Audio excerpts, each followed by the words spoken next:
বাংলাদেশ দল ভারতের সাথে যে টেস্ট সিরিজ খেলবে তার জন্য অনুশীলনে ব্যস্ত সময় পার করছে বাংলাদেশ দলের ক্রিকেটাররা, যেখানে চেন্নাইতে তারা প্র্যাকটিস সেশন করেছে, যেখানে নাহিদ রানা অসাধারণ বোলিং করেছে। তাছাড়া তাসকিন আহমেদ, হাসান মাহমুদও অসাধারণ বোলিং পারফরমেন্স করেছে।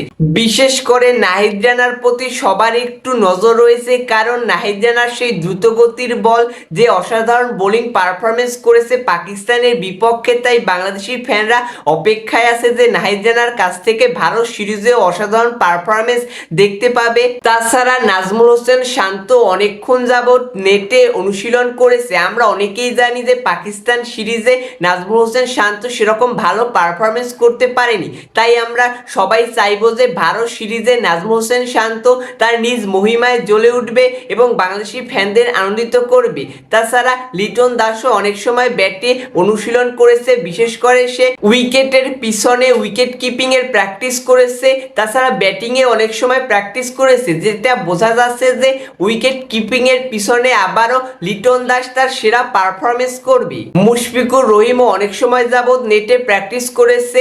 তাছাড়া মেহেদী হাসান মিরাজও বোলিং এবং ব্যাটিং প্র্যাকটিস করেছে।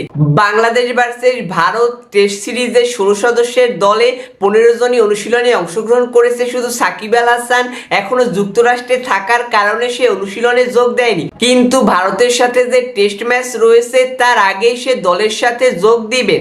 তো আমরা আশা করতেই পারি যে বাংলাদেশ দল যেরকম কঠোর পরিশ্রম করছে তাতে অবশ্যই ভারতের সাথে তারা ভালো পারফরমেন্স করতে পারবে। যদি তারা সেরকম সুন্দর পারফরমেন্স করতে পারে তাহলে অবশ্যই ভারতকে হারাতে পারবে এবং বাংলাদেশি সকল ক্রিকেট ফ্যানদের আনন্দিত করতে পারবে। তাই আমরা অবশ্যই চাইবো যে বাংলাদেশ দলের সকল ক্রিকেটাররাই তাদের নিজ নিজ জায়গা থেকে ভালো পারফরমেন্স করবে এবং বাংলাদেশ দলের জয়ে ভূমিকা রাখবে।